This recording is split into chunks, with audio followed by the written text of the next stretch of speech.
Ladies and gentlemen, welcome back to another episode. On this episode, I was playing as white and my opponent was playing as black.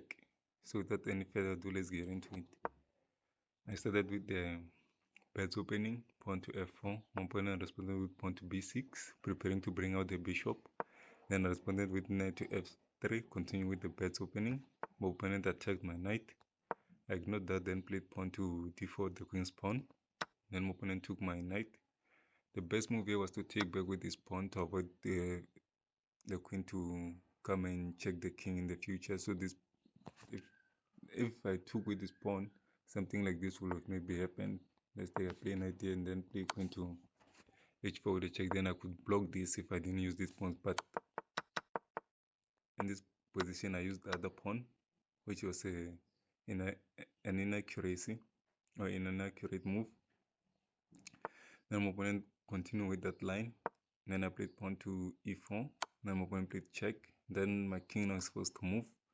If I had taken with the other pawn, then I will just block the queen. Then I had to move my king to e2. Now I'm in a dangerous situation, which is the pegs of the, it's not really pegs of the beds opening. They're just the, I think, cons of the beds opening. Then my opponent played bishop to d6, looking to attack the pawn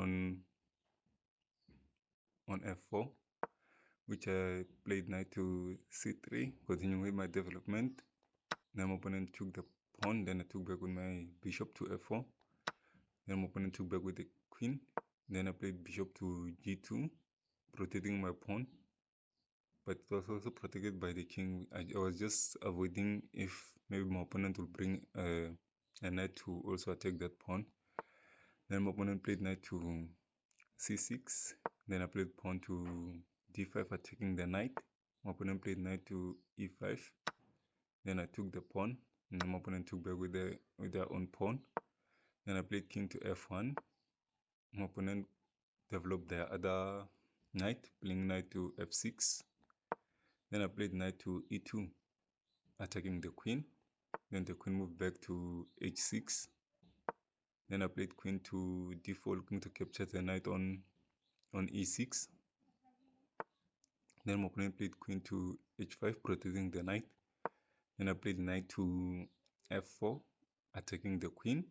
Then my opponent made the blunder. This is a big blunder, capturing the pawn on f3. The best move for my opponent here was maybe to move queen here.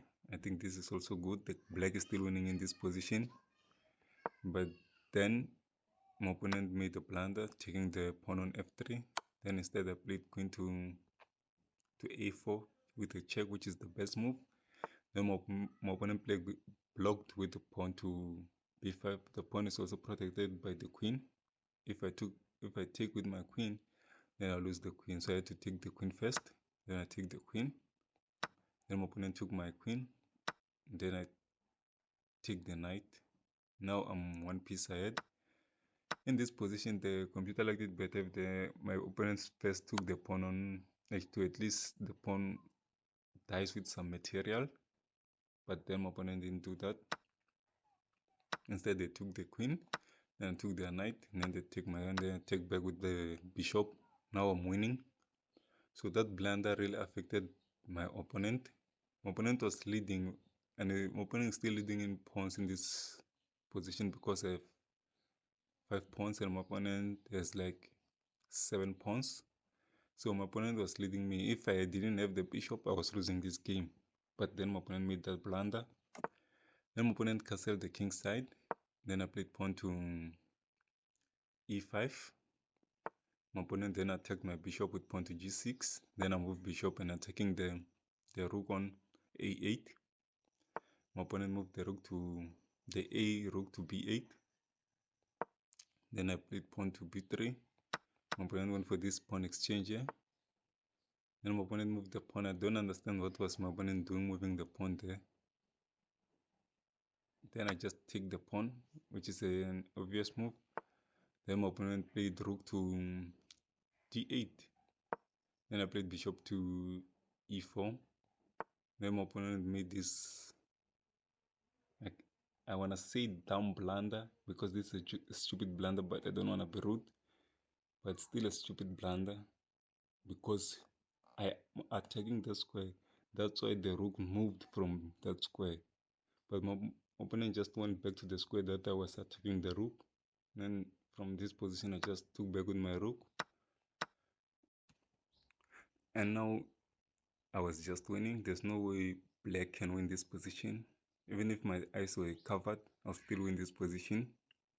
I'm just kidding, of course, but I'll still win the position.